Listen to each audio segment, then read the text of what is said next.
Acaba de salir iOS 16.4.1, te voy a comentar todas las novedades y antes de eso, la semana pasada salió iOS 16.4, tuvo bastantes novedades, tuvo incluso problemas de muchos tipos que se corrigen en esta actualización. Así que antes de nada, los dispositivos compatibles con esta actualización son los mismos que con iOS 16, como siempre, dispositivos desde el iPhone 8 y iPhone SE de segunda generación en adelante.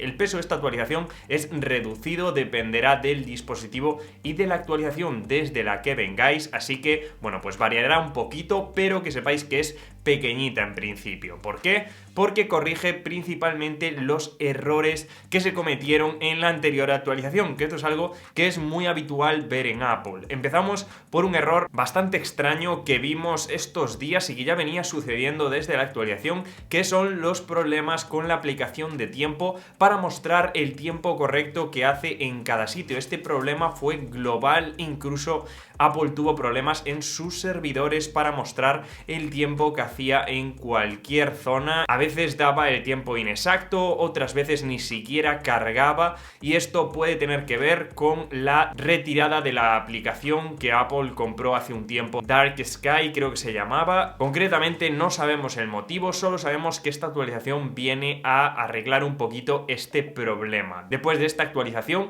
puede que ya no tengáis este problema, o eso espero. También tenemos una solución para el problema que tenía mucha gente, que tenía que volver a introducir la contraseña del Wi-Fi constantemente. Ya sabéis que esto simplemente ya lo recuerda el iPhone y no tenemos que ponerlo constantemente, pues parece que este error lo tenían algunas personas y por eso Apple lanza esta actualización para corregir este problema. Otro estaba relacionado con Instagram y también con el sonido, y es que después de la actualización a mí me pasó, me habéis preguntado mucho por Instagram, y es que cuando entrabais a la aplicación teníais que desbloquear aquí en esta parte el sonido, es decir, quitar el modo silencio para poder escuchar los vídeos, los reels, los mensajes incluso que os mandaban, y las historias tampoco sonaban por defecto. Pues parece que esto también podría estar solucionado en esta actualización. Era algo bastante molesto tener que estar tocando el switch constantemente y subiendo el volumen. Así que,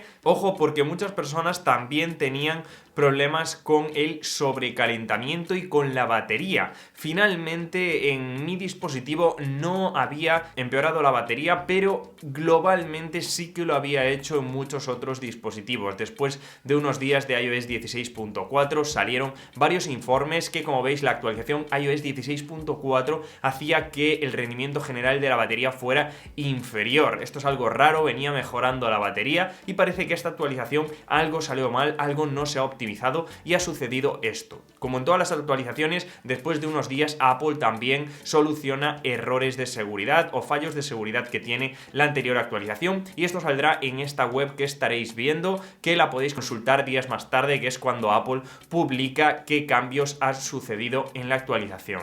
También una noticia importante que se ha descubierto es que parece ser que Apple va a dejar de dar soporte, sobre todo en su gama de servicios, tanto la App Store, la aplicación de música, Apple Music Classical, Apple TV y Apple Fitness Plus, en los dispositivos que contengan iOS 11.2.6 o inferior, y estos serían por motivos de seguridad. Es algo que menos iCloud van a dejar de funcionar en estos dispositivos, y también estaréis viendo por aquí las versiones de Mac, de watchOS y de tvOS que dejarían también de funcionar estos servicios en estos sistemas operativos, y es probable que si te sucede a ti recibas una notificación pidiéndote que actualices en caso de que no hayas actualizado. Por otro lado, también tenemos iOS 16.5 en beta, que para los que no lo sepáis, esta actualización será, yo creo que la última antes de conocer iOS 17. Más o menos yo creo que saldrá a mediados de mayo o en el mes de mayo seguramente, para así tener un poquito de margen en caso de que salga alguna otra actualización más antes de iOS 17, que ya sabéis que se presenta el 5 de junio en la conferencia de desarrolladores, y ese mismo día saldrá la beta para desarrolladores, y el mes de julio la beta pública, donde podremos disfrutar de todas esas nuevas cosas que espero que traiga esa actualización. Así que decidme en los comentarios qué tal os está funcionando iOS 16.4.1 los primeros días. Haré diferentes encuestas, haré diferentes test de rendimiento y de batería para traeros más adelante lo que sería una especie de review de esta actualización. Así que nos vemos como siempre en el siguiente vídeo. Muchísimas gracias por estar ahí. ¡Chao, chao!